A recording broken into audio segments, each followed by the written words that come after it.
people as in Surah Baqarah chapter 2 verse number 18, Summum, Bukmun, Umyun Fahum La Yarjiun. The deaf, the dumb, the blind, they will not return to the true path. The Bible says the same thing in Gospel of Matthew, chapter number 13, verse number 13. Seeing they see not, hearing they hear not, neither will they understand. And regarding the other parts of embryology, I will deal in my rebuttal, inshallah, if time permits. I have to do justice to the other part also, regarding Bible and the right of science. At the outset, let me tell you that Quran says in Surah Ra'd, chapter 13, verse 38, that we have given several revelations. By name, only 4 are mentioned: the Torah, the Zabur, the Injil, and the Quran. The Torah is the Wahi, the revelation, which was given to Moses, peace be upon him. The Zabur is the Wahi, which was given to David, peace be upon him. The Injil is the Wahi, the revelation, which was given to Jesus, peace be upon him. And Quran is the last and final revelation, which was given to the last and final messenger, Prophet Muhammad, peace be upon him. Let me make it very clear to everyone that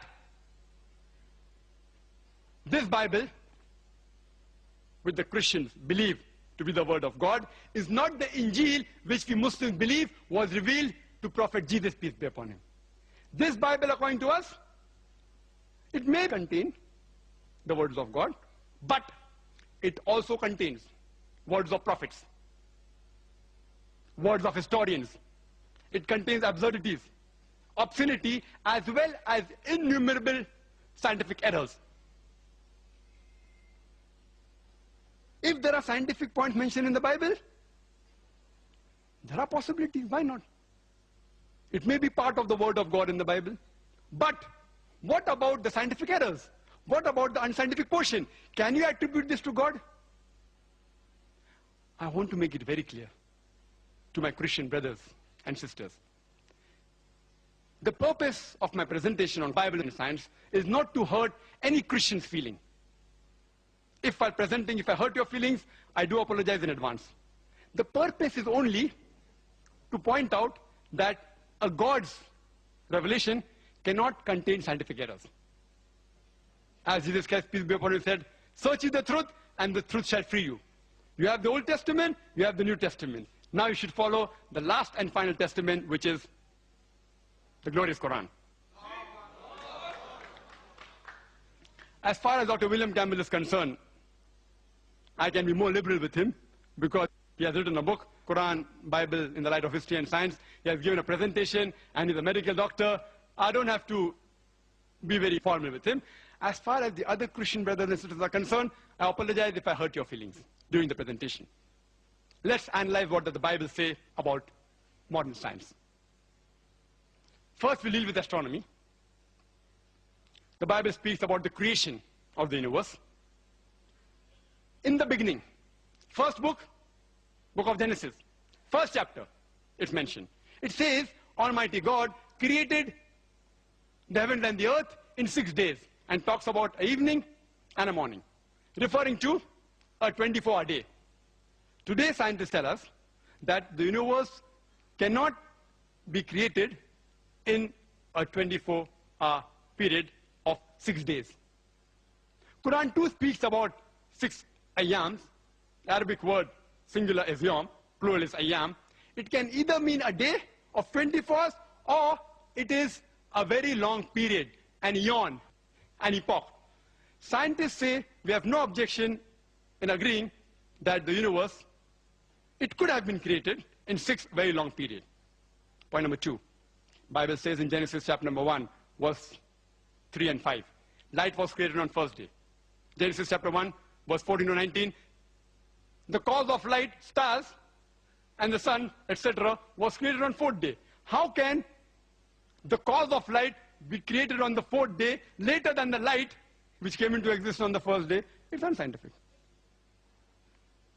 Further, the Bible says, Genesis chapter 1, verse 9 to 13, earth was created on the 3rd day. How can you have a night and day without the earth? The day depends upon the rotation of the earth. Without the earth created, how can you have a night and day? Point number 4. Genesis chapter number 1, verse 9 to 13 says, earth was created on 3rd day. Genesis chapter 1, verse 14 to 19 says, the sun and the moon was created on the 4th day. Today, science tells us that Earth is part of the parent body, the sun. It cannot come into existence before the sun. It's unscientific. Point number 5. The Bible says in Genesis chapter number 1, verse number 11 to 13, the vegetation, the herbs, the shrubs, the trees, they were created on the third day. And the sun, Genesis chapter number 1, verse 14 to 19, was created on the fourth day. How can the vegetation come into existence without sunlight? And how can they survive without sunlight? Point number 6. Point number 6. That the Bible says in Genesis chapter 1, verse number 16, that God created two lights. The greater light, the sun, to rule the day, and the lesser light, the moon, to rule the night.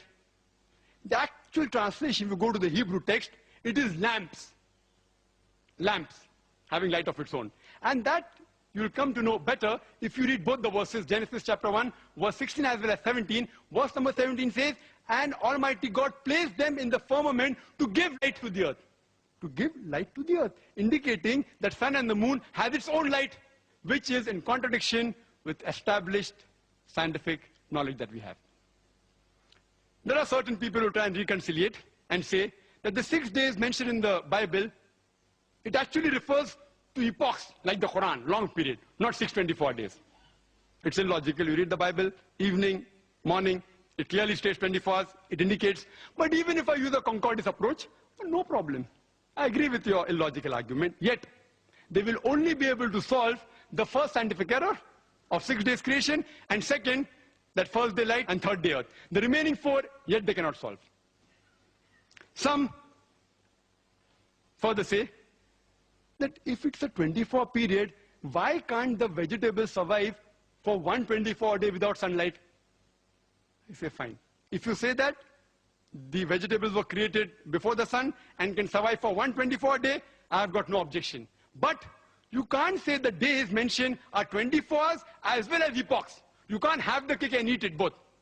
If you say it is long period, you solve point number 1 and 3. The remaining 4 are yet there. If you say the days are 24 days, you solve only point number 5. The remaining 5 are yet there. It becomes unscientific. I leave it to Dr. William Campbell, whether he wants to say it is long period and say that there are only 4 scientific errors, or say it is a 24 days and say there are only 5 scientific errors in the creation of the universe. Regarding the concept of Earth, there are various scientists who have described how will the world end. Hypothesis. Some may be right, some may be wrong. But either the world will perish or the world will live forever. Both cannot take place simultaneously. It's unscientific. But this is exactly what the Bible says. It's mentioned in the Bible. In the book of Hebrews, chapter number 1, verse number 10 and 11. And in the book of Psalms, chapter number 102, verse number 25 and 26, that Almighty God created the heavens and the earth, and they will perish. Exactly opposite is mentioned in the book of Ecclesiastes, chapter number 1, verse number 4, and the book of Psalms, chapter number 78, verse number 69, that the earth will abide forever. I leave it to Dr. William Campbell to choose which of the 2 verses are unscientific. The first pair or the second pair. One has to be unscientific. Both cannot take place. The world cannot abide forever as well as perish. It's unscientific. Regarding the heavens, the Bible says in Job chapter 26 verse 11 that the pillars of the heaven will tremble. Quran says in Surah Luqman chapter 31 verse number 10 that the heavens are without any pillars. Don't you see it? Don't you see the heavens are without any pillars? Bible says heaven has got pillars. Not only do the heavens have got pillars, Bible says in the first book of Samuel, chapter number 2, verse number 8, as well as the book of Job, chapter number 9, verse number 6, and the book of Psalms, chapter number 75, verse number 3, that even the earth have got pillars.